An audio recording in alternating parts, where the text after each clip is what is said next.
नमस्कार दोस्तों, स्वागत है आपका संकल्प कोचिंग श्रीगंगानगर के YouTube चैनल पे।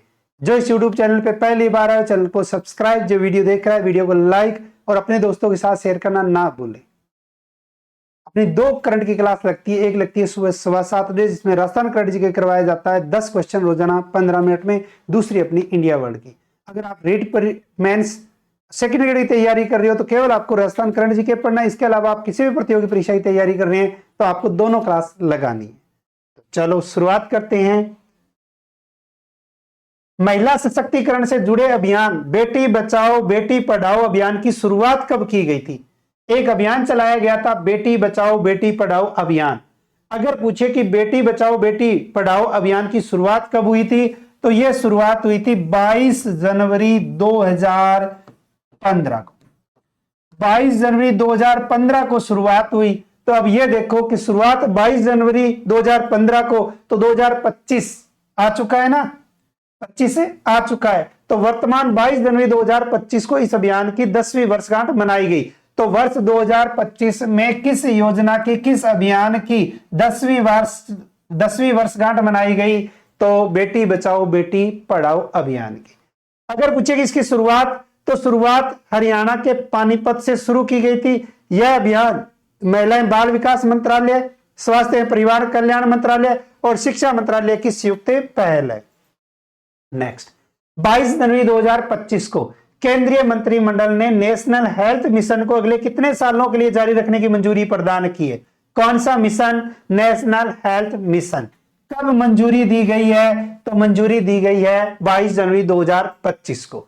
नेशनल हेल्थ मिशन 5 वर्ष के लिए जो है वो बढ़ा दिया गया है, 5 साल के लिए बढ़ा दिया गया। तो राज्य केंद्र सरकार कहती है कि नेशनल हेल्थ मिशन की अगर बात करें तो इसको स्वास्थ्य एवं परिवार कल्याण मंत्रालय के द्वारा वर्ष 2013 में किन किन के सहयोग से राष्ट्रीय ग्रामीण स्वास्थ्य मिशन जो 2005 में शुरू हुआ, उसको राष्ट्रीय शहरी स्वास्थ्य मिशन, इनको मिलाकर 2013 में शुरू किया गया था। कब शुरू किया गया था? 2013 में। किस किस को मिलाकर? राष्ट्रीय ग्रामीण स्वास्थ्य मिशन जो 2005 में, राष्ट्रीय शहरी स्वास्थ्य मिशन जो 2013 में, दोनों को मिलाकर जो है वो नेशनल हेल्थ मिशन शुरू किया गया था, जिसका उद्देश्य है पब्लिक हेल्थ सर्विसेज में सुधार के साथ साथ अच्छी क्वालिटी की हेल्थ सर्विसेज उपलब्ध करवाना। नेक्स्ट, वैश्विक कॉफी उत्पादन। वैश्विक कॉफी उत्पादन में भारत ने कौन सा स्थान प्राप्त किया है? सिंपल सा क्वेश्चन आता है, बहुत ही अच्छा इंपॉर्टेंट क्वेश्चन बनता है कि कॉफी उत्पादन में भारत का स्थान कौन सा? तो 7वां। कौन सा? 7वां। वाणिज्य एवं उद्योग मंत्रालय के अनुसार भारत वैश्विक स्तर पर 7वां सबसे बड़ा कॉफी उत्पादक देश बना है, जिसका निर्यात पिछले वर्ष में $1.29 बिलियन तक पहुंच गया। कॉफी शीर्ष खरीदारों में इटली, बेल्जियम और रूस सम्मिलित है। ब्राजील विश्व का सबसे बड़ा कॉफी उत्पादक देश है। तो दुनिया का, विश्व का सबसे बड़ा कॉफी उत्पादक देश अगर पूछे कौन सा है तो ब्राजील, जो वैश्विक उत्पादन में लगभग 40% का योगदान देता है। इसके बाद आता है वियतनाम। भारत में 2 प्रकार की कॉफी का उत्पादन जो है वो काफी होता है, वो है अरेबिका और रोबस्टा। नेक्स्ट, ब्रांड फाइनेंस की 2025 के लिए ग्लोबल 500 रिपोर्ट के अनुसार भारत का सबसे मूल्यवान ब्रांड कौन सा है? भारत का सबसे मूल्यवान ब्रांड अगर पूछे कौन सा है तो भारत का सबसे मूल्यवान ब्रांड बना है टाटा ग्रुप। कौन सा बना है? टाटा ग्रुप। तो ब्रांड फाइनेंस की 2025 ग्लोबल 500 रिपोर्ट में भारत का सबसे मूल्यवान ब्रांड टाटा ग्रुप। दुनिया की सबसे बड़ी ब्रांड वैल्यूएशन कंसल्टेंसी में एक ब्रांड फाइनेंस की एक नई रिपोर्ट के अनुसार टाटा ग्रुप ने नंबर 1 भारतीय ब्रांड के रूप में अपनी स्थिति लगातार 16वीं बार बरकरार रखी। यह 2.74 लाख करोड़ रुपए वैल्यूएशन वाला भारत का पहला ब्रांड बन गया है।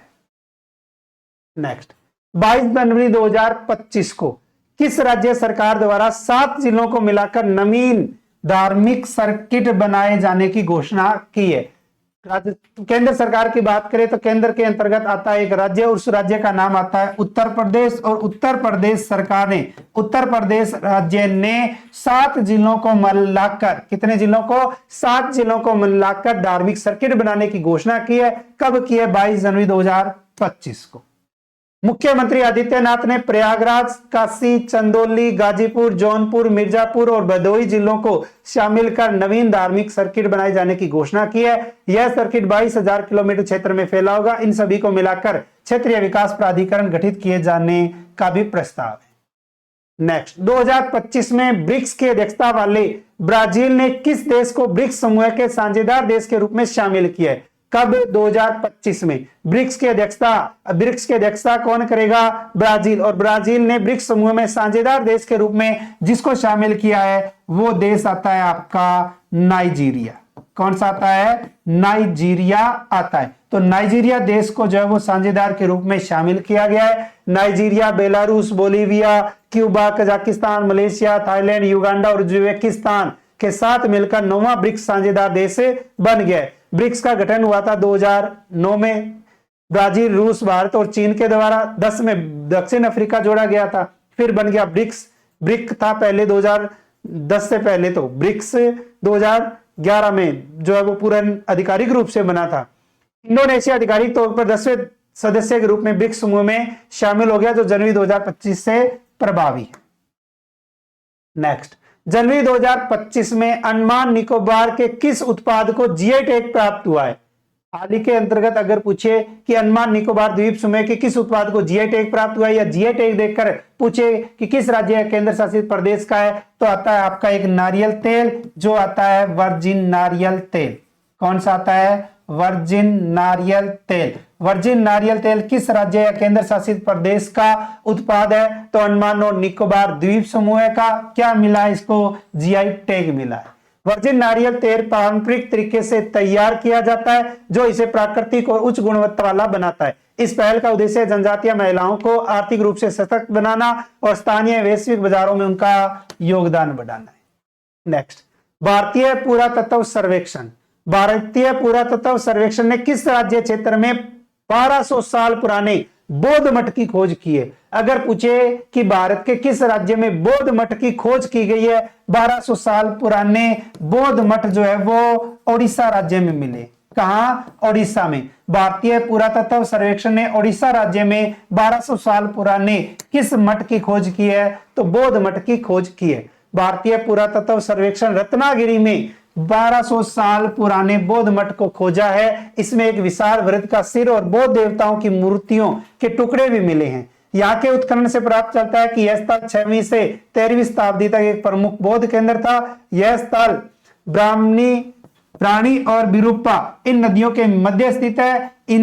इसे प्राचीन काल में ज्वारातों की पहाड़ी कहा जाता था। नेक्स्ट, 21 जनवरी 2025 को आयोजित क्वाड देशों के मंत्रियों की बैठक में भारत के किस प्रमुख पदाधिकारी द्वारा भाग लिया गया? क्वाड में देश कितने? पहला क्वेश्चन तो ये बनता है। क्वाड देशों के मंत्रियों की बैठक में भारत के अकॉर्डिंग देखे तो नाम आता है एस जयशंकर। एस जयशंकर अगर पूछे कौन है, तो एस जयशंकर है भारत के विदेश मंत्री। और विदेश मंत्री एस जयशंकर ने 21 जनवरी 2025 को आयोजित क्वाड देशों की मंत्रियों की बैठक में भाग लिया है। क्वाड देश भारत, अमेरिका, ऑस्ट्रेलिया और जापान का गठबंधन है। क्वाड का गठन अगर पूछे कब हुआ, तो 2007 में। क्वाड देशों का उद्देश्य है हिंद प्रशांत क्षेत्र और इसके देशों के चीन के दखल से बचाना है। भारत साल 2025 में ऑस्ट्रेलिया, जापान और अमेरिका के नेताओं के साथ क्वाड शिखर सम्मेलन की मेजबानी करने वाला है। तो 2025 की मेजबानी भारत के द्वारा। Next, 2024-25 Vijay Hazare trophy final में। विजय हजारे ट्रॉफी का संबंध किससे है? क्रिकेट से है। विजय हजारे ट्रॉफी फाइनल में लगातार 5वीं बार जीत हासिल करने वाला राज्य है कौन सा है? लगातार 5वीं बार जीत हासिल करने वाला अगर कोई राज्य है तो वो है कर्नाटक। विजय हजारे ट्रॉफी मयंक अग्रवाल की कप्तानी में कर्नाटक ने यह जीते हासिल किया। कर्नाटक 2024-25 से पूर्व 2013-14, 14-15, 2017-18 और 2019-20 में भी सफल रहा। कर्नाटक ने घरेलू क्रिकेट में एक मजबूत विरासत स्थापित की और प्रतियोगिता के इतिहास में सबसे सफल टीम बन गई है।